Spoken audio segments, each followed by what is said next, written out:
Hi everyone, and welcome back to our English Practice Podcast. I'm Emma, your English guide and teacher, and today we have something very interesting to talk about: how to make your brain think in English. Many learners say, I can read English, I can understand English, but I still think in my native language first. If that sounds like you, don't worry, today we'll talk about how to change that. Hey Emma. Hi everyone. Yes, I know this problem very well. When I speak English, I always translate in my head. I think in my language first, then I try to find the English words, and by that time, the conversation is already moving on. It's frustrating. I really want to think directly in English, like native speakers do. That's a great starting point, Leo. So first, let's understand why our brains do that. You see, our brains always choose the easiest way to communicate. When we learn a second language, our native language is already strong and automatic. English, for most learners, is still new software that needs time to run faster. So when you speak English, your brain still depends on your native language for help. That makes sense. It's like I have a filter. Everything goes through my language first, and then to English. But that filter is slow. Sometimes I even forget simple words because I'm busy translating. Exactly. That's why we need to train your brain to take a shortcut, to go directly from idea to English words, instead of idea to native language to English. It takes practice, but it's 100% possible. So, what's the first thing I should do, Emma? The first and most powerful step is immersion. Surround yourself with English every day. I know many students can't move to an English-speaking country, but that's okay. You can create your own English world at home. Watch YouTube videos in English, listen to podcasts, change your phone settings to English, follow English pages on social media. Try to make English part of your environment, not just a subject you study, but a language you live in. Yeah, I actually started doing that. I watch Netflix with English subtitles, and I follow some English-speaking YouTubers. But sometimes, I just watch and don't understand every word. Is that okay? Absolutely. You don't need to understand everything. Even when you don't catch every word, your brain is still learning. It's absorbing rhythm, pronunciation, and structure. Over time, you start recognizing patterns, and that helps your brain switch to English naturally. Okay, so I should live in English. What's the next step? Start thinking in simple English sentences. Many students make the mistake of trying to think in complicated phrases. That's too hard at first. Instead, use small sentences in your head. For example, when you wake up, you can think, I'm hungry. I want coffee. Today is Tuesday. I feel tired. Later, you can make your sentences longer. I didn't sleep well last night, but I have a lot of work today. The idea is to practice inner speaking, talking to yourself in English in your mind. That's interesting.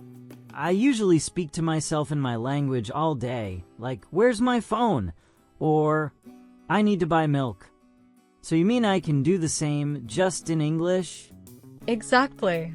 That's the secret.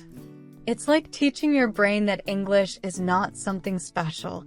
It's just another language for daily life. Okay, but it's hard not to translate. My brain does it automatically. How can I stop that?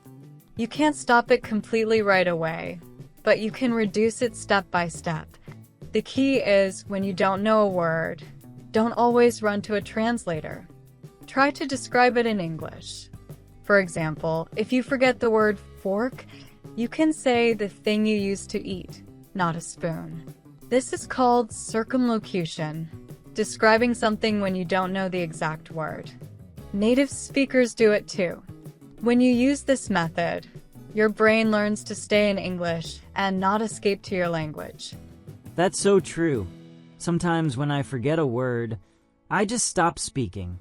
But if I describe it, At least I continue the conversation. Yes, and the best part, this builds fluency. You learn to think around problems in English, not escape from them. What about writing or journaling? Does that help? Oh yes, writing is an amazing way to train your brain. You can keep a daily English journal. Write about your day, your plans, your feelings. Don't worry about mistakes. Just write freely. The more you use English for your real life, the faster your brain accepts it as a thinking language.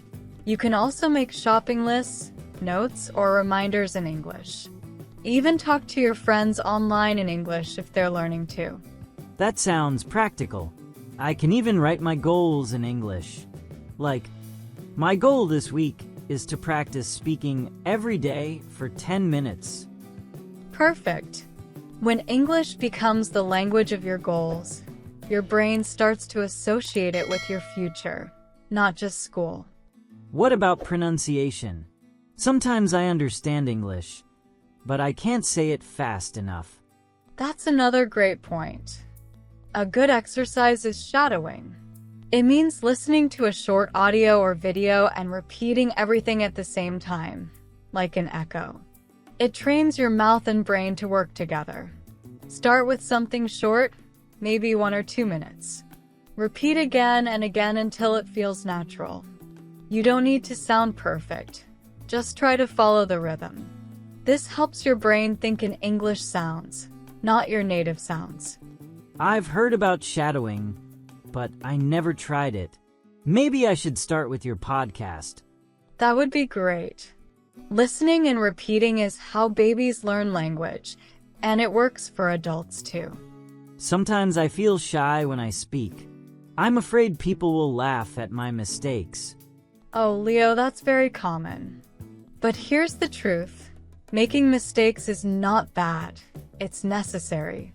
When you make a mistake and then correct it, your brain remembers it stronger. If you always try to be perfect, you block your thinking. So, give yourself permission to speak in perfect English. Fluency is not about being perfect. It's about being free. That's a good reminder. Sometimes I wait too long before speaking because I want to say everything correctly. Yes, but perfection kills fluency. Let your brain relax. The more relaxed you are, the more natural your English thinking becomes. How long does it take to start thinking in English? It depends on how much English you use daily. Some students start noticing changes after 1 or 2 months. But remember, this is not magic. It's training. The more consistent you are, the faster your progress. Even if you think in English for only 5 minutes a day, while brushing your teeth or walking, it helps a lot. You're building a new habit for your brain. That's motivating. I'll start small and try to think in English every day. That's perfect, Leo. Let's summarize the steps for everyone listening. Surround yourself with English. Think in simple sentences. Stop translating, describe things instead. Use English for your real life. Listen and repeat. Accept mistakes. Be patient and consistent. If you follow these steps, you'll slowly notice that your thoughts start appearing in English, naturally and automatically. Thank you, Emma. I feel much more confident now. I'll start today.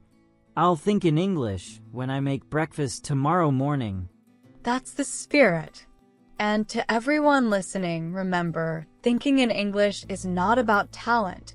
It's about practice. Keep going, and your brain will adapt.